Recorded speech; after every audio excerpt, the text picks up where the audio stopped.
automatically you will find somebody's a liar. Actually, generally think that women are resources of men. How can a resource harm a resource?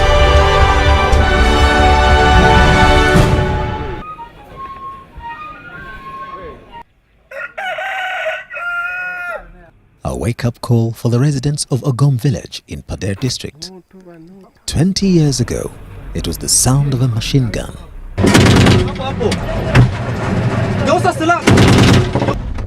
LRA leader Joseph Kony and his men once ravaged this area, turning it into a nucleus of the rebellion then. Many people lost their lives in the war, and the survivors herded into internally displaced persons camps or IDP camps. This monument at Latanya village was set up in remembrance of the brutal massacre that took place here. And the inscription on the monument tells it all. The names of those who were killed during war in Northern Uganda. Now that the guns have gone silent, the people can now freely work to rebuild their lives. The IDP camps were disbanded and the people have returned to their ancestral lands. Ideally, this should be a time of relief, joy and hope for a brighter future.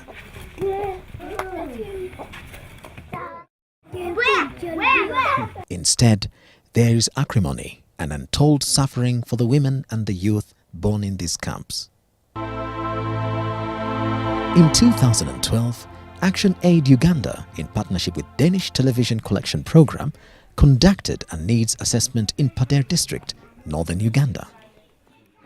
The study found that the women and youth here needed empowerment to access, control and own resources.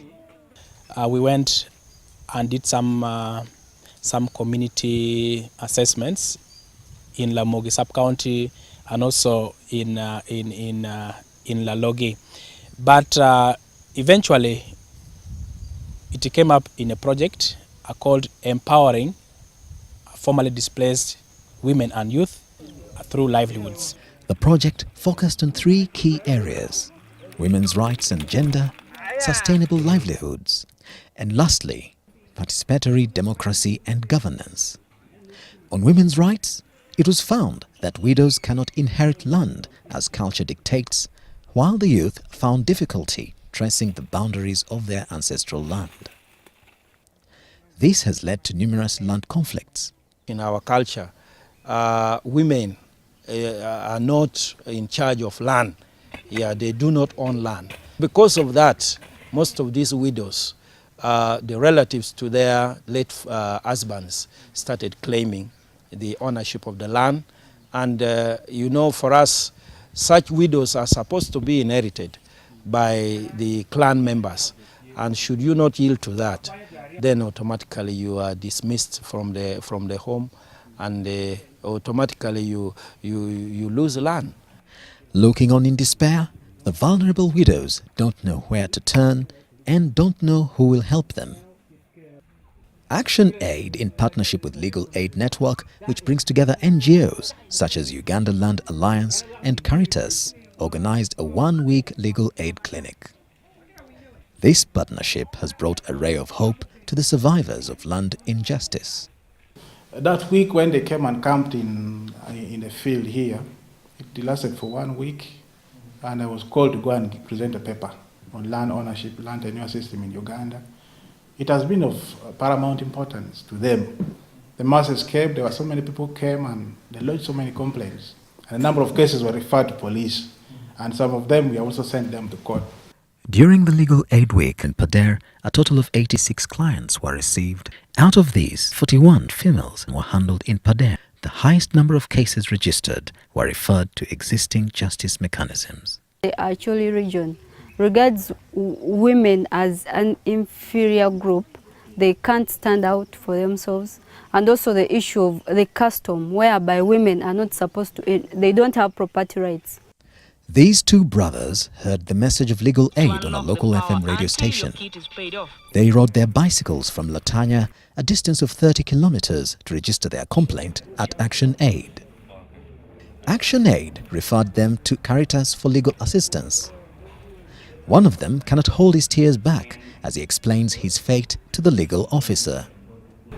Belong to them, and now this lady is chasing them out of this land, and in that land, for them, they are staying together with his father is a vulnerable. The father is now elder. The legal officer met the cultural leader and they agreed to set a date for arbitration. Fix a date after next week. A date after next week, so that we come for mediation. You will also communicate to the LC1, LC2, LC3. Okay. So that we go to the Roti's place. Okay.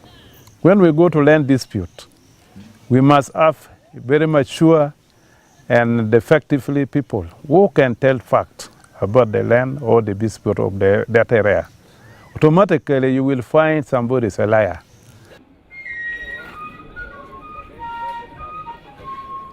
This mother of two, Lucy Achia, lost her husband in 2012, and that's when her troubles began. As the Acholi culture dictates, her brother-in-law inherited her. Lucy's husband left behind a huge estate, but her brother-in-law immediately took control of all the land and other assets. Actually, the clan sat down and they said if you check and find out who can at least get it for the kid, which has actually been left, together with the two women. So they appointed me as the biological brother. And as I talk, I am administrator actually of this family, and even the other one for Lucy. Lucy claims that she was thrown out of the cemented house and relegated into a grass-thatched house. And it seems her in-laws want her out so that they can take full control of her husband's assets.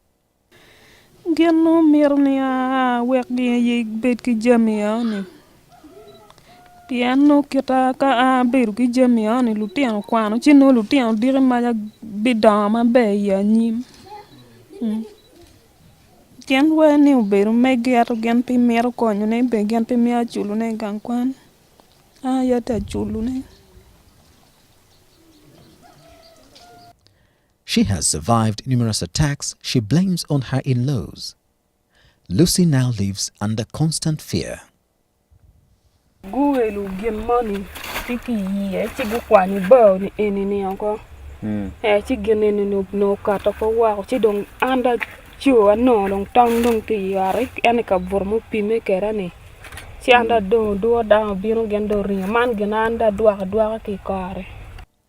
She got some peace of mind after attending a legal aid week organized by ActionAid in Pader district. Lucy was advised to report the matter to police, and the police referred her to the courts of law. The Pader Chief Magistrate's Court summoned her brother-in-law and ordered him to give accountability of his late brother's estate. The court also directed him to leave some of the rental houses to Lucy, plus a piece of land to cultivate. This is the man who took everything from the woman. But we made sure that all those things were restored to the widow. And right now, as I speak, the woman is managing her house with her children. Following the orders by court, Lucy thought that this was a turning point in her life and that she would now get peace of mind. But instead, her in-laws issued death threats, and this has left Lucy afraid that her life could be taken. Karma wa bino mina rumario kan mati do guru kujani. Ko marumario ne ona mo mione. Ungeru macho ki ye ni pingo ki waje ni kimi ate one kian langol ko pugiru ore mo kan ya pingo langol ko waje ni kimi na art. Cha wa ka kumana yila pe. Ayo chiero kujabe e o chare an diange no. Of course, you know, as police, we do not directly handle issues of land, but once that's changed to murder, assault, fighting and all that, all people are picking spears and all that on their colleagues, there now it becomes criminal. As police, we come in to see that we rescue that.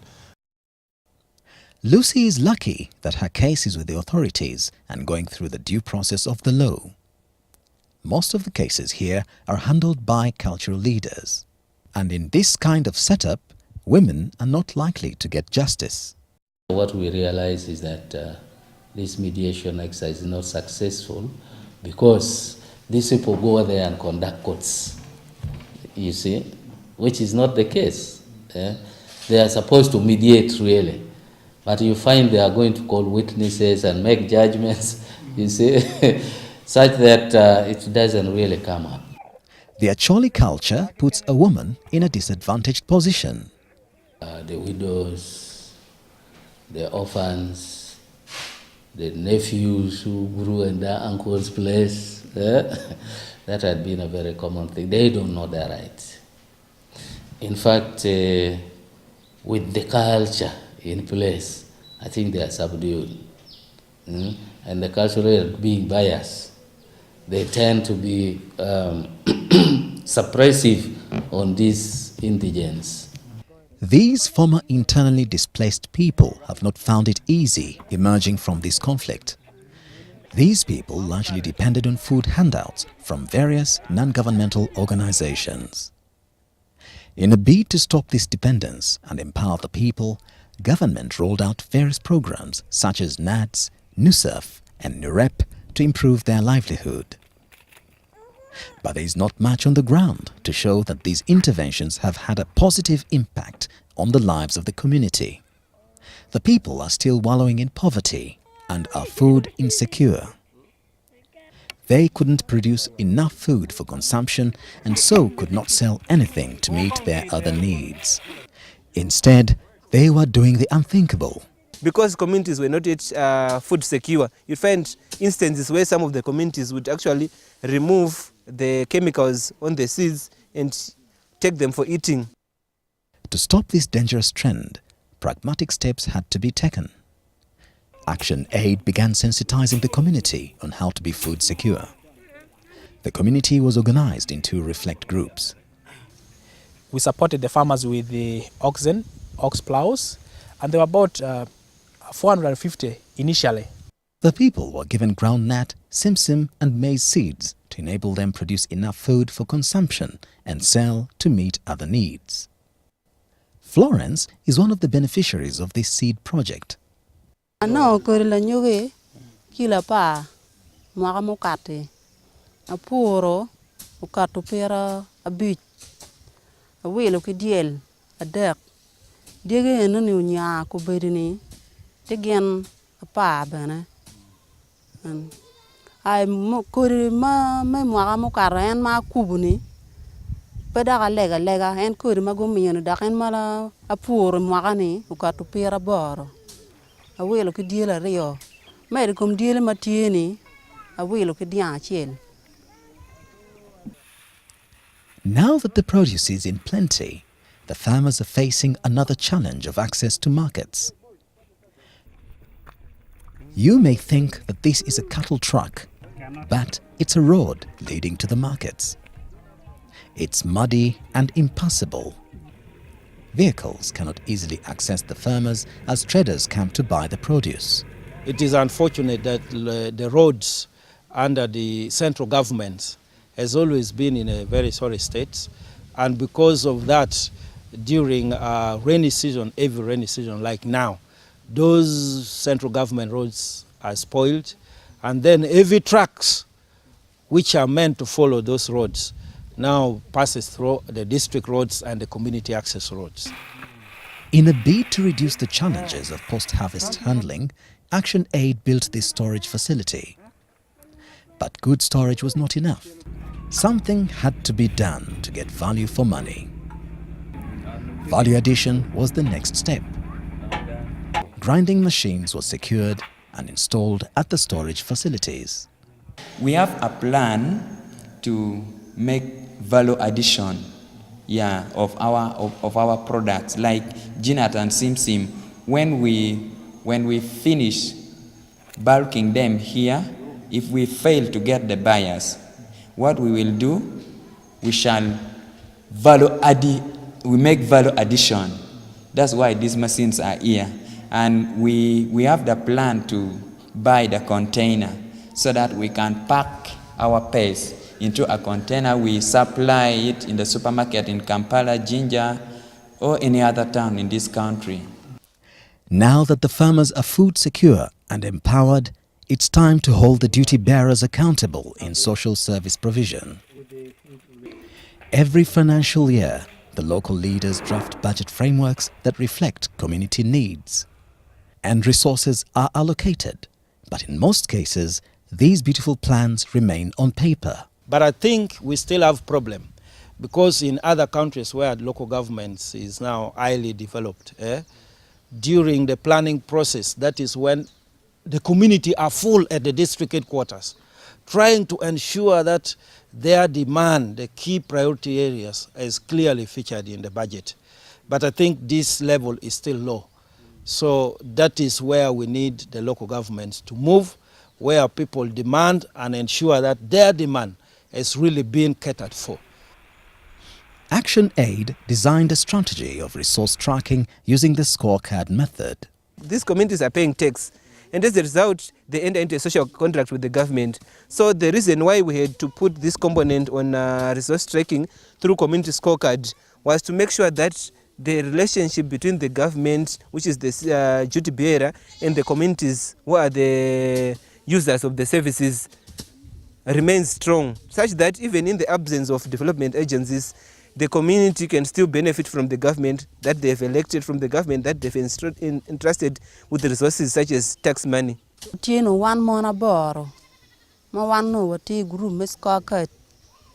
Karma wa chao tiji, but no gangquana lura, no tima right. Peki churon ye. Ti karma one wa choy kokoinu ni wa chwa district. Ti kuberi chani. This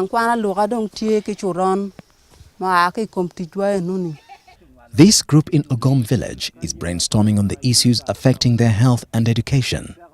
After a long discussion, it emerges that many things are still lacking at the health unit. In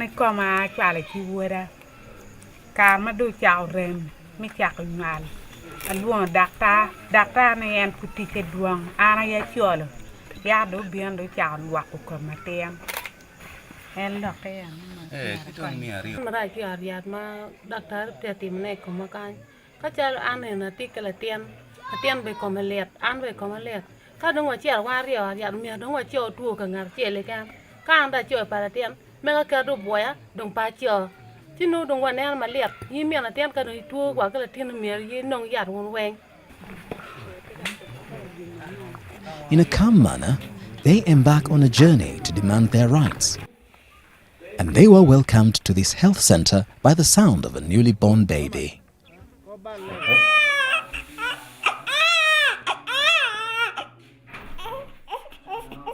This mother has just delivered a bouncing baby girl. She is still lying on the delivery bed because the facilities are not enough and the baby can't be transferred immediately. One luck new gom sub-county Kenny. Malupakel Santa Mawuti Kere Kane, wa town of Bionan, Kidma teacher what Kere, Kijami or the Atinini, and one luck to Kankube Chawani. Peromati Kayani, or Gomfu Yaba, or the art food diggy, ma pole, ma food perrin, Mamio Tiba, the Terretier. The kinating on. May I cheer land on me? One doctor and me a bit one apart, but when I come be town with you on a beach. Mais comme un beach à dire qu'un goût comme le tour. À Rio Beasical Pata. The group took another step. They petitioned the sub-county chief.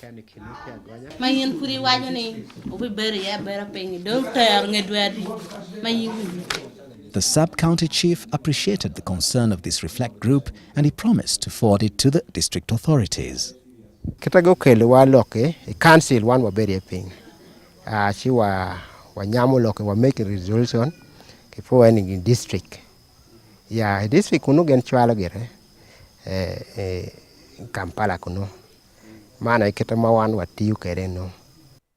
Provision of legal aid services to the vulnerable poor and empowering former internally displaced persons through livelihood has proved a success. But will the communities be able to sustain themselves without further intervention from development partners? As much as the impact is tremendous, but it is reaching out to a fewer people.